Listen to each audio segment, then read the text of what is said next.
Les amis, on se retrouve. Donc, yo, les amis, je disais, on se retrouve sur Bitcoin. C'est parti. Donc, petit récap, petit point. Donc, on est toujours dans ce flux haussier. Je me suis mis en weekly pour qu'on commence à voir un petit peu l'envers du décor avant de passer ensuite au daily, etc.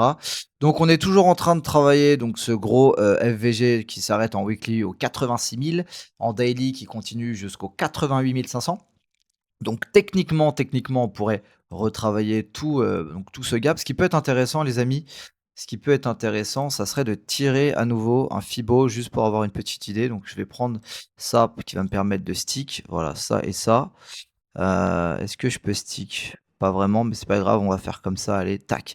Comme ça, on a vraiment notre zone. Donc, on a une zone ici à 83 500 qui serait le début de la zone de rechargement et la zone médian serait à 86 673. OK.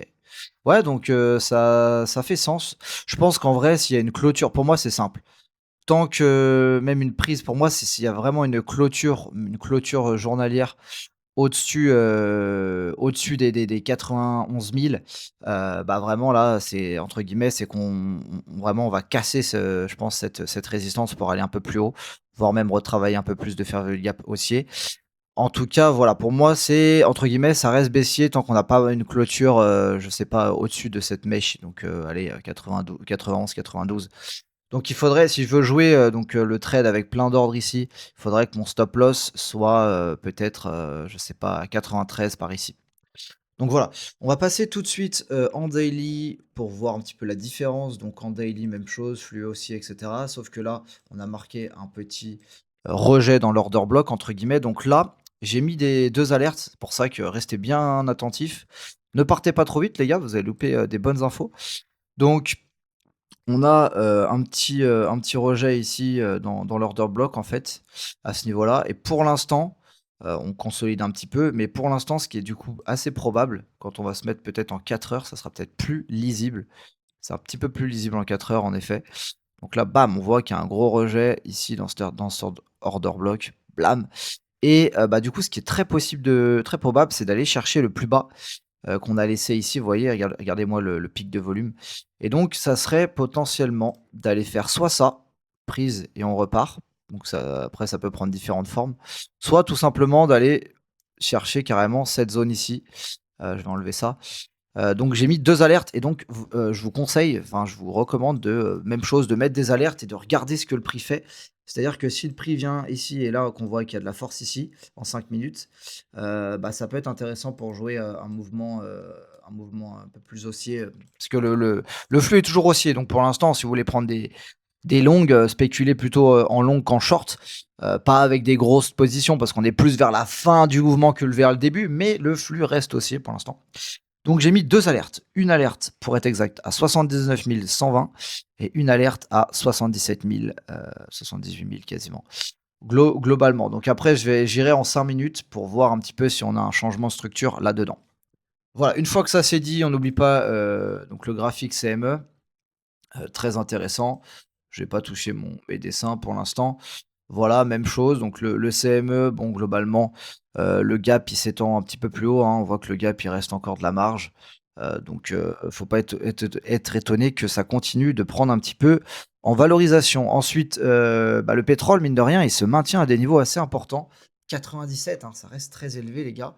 Le Nasdaq à 2,30, 2,35 sur la dernière séance. Donc, c'est complètement, comme je l'ai dit 50 fois, c'est complètement débile. C'est un petit peu aussi la bulle de l'IA, donc c'est vrai que des fois quand j'y réfléchis, je me dis: «Mais pourquoi tout simplement ne pas reconnaître en fait que on est dans une bulle de l'IA en fait?» Aussi simple que ça. Et que la bulle de l'IA peut durer un bon moment. Ça peut durer 1 an, 2 ans, 3 ans. Les bulles, des fois, ça met vraiment du temps à péter. Donc en fait, je pense qu'il faut pas chercher trop loin.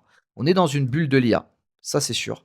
Et à quel point on en est? Est-ce que la bulle, elle a 6 mois devant elle, 1 an, 2 ans? On n'en sait rien. Mais pour l'instant, on est dans une bulle de l'IA, ça c'est une certitude. Faut rester rationnel en fait, faut juste pas chercher trop loin. Voilà, donc le pétrole à surveiller, mais pour l'instant il a plus d'influence. Comme vous l'avez vu, hein, même quand il remonte, le S&P, le Nasdaq remonte, enfin continue de monter, donc il n'a plus d'influence directe sur les prix du coup des indices. L'Ethereum, même chose, on va consolider. Je vais laisser peut-être le trade histoire de que j'avais lancé. Donc peut-être qu'on va consolider, peut-être même venir chercher ce plus bas pour venir vraiment faire chier tout le monde et avant de relancer le trade. C'est possible, franchement, c'est possible à voir ce qui se passe. En tout cas, voilà les gars. Donc là, en fait, il y a pas grand-chose à faire, juste rester attentif à ces 2 points d'intérêt, je pense. Et si en 5 minutes, vous avez de la force, vous avez un changement de structure, de dynamique, c'est-à-dire que, bah, là, par exemple, je vous prends un exemple, sommet creux, là, on vient péter. Donc là, par exemple, imagine on fait ça, ça c'est un changement de dynamique. Vous voyez ce que je veux dire? On vient péter ici pour refaire un. Donc si vous avez ça en 5 minutes avec du volume, de la mèche, vous pouvez tenter un long en dessous avec un stop loss sous la mèche, tac, pour aller jouer plus haut, par exemple. Donc moi c'est pour ça que j'ai mis des alertes. Voilà les gars, on va pas faire une vidéo trop longue, on passe vite fait sur DeFi Lama, il n'y a pas grand chose à voir, on est toujours à 96 milliards. Voilà. Les ETF, bon pour l'instant c'est outflow, faudra actualiser pour aujourd'hui, voir ce que ça donne. Bref, il y a plus beaucoup d'intérêt là tout de suite sur les ETF. Peut-être on recharge avant le prochain mouvement. Même chose sur stablecoin. Bref, il y a rien de spécial de plus à voir à ce niveau-là.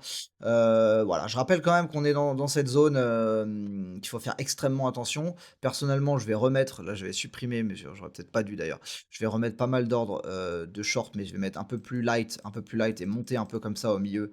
Sur cette zone, je vais mettre un peu plus pour avoir un prix de liquidation par là.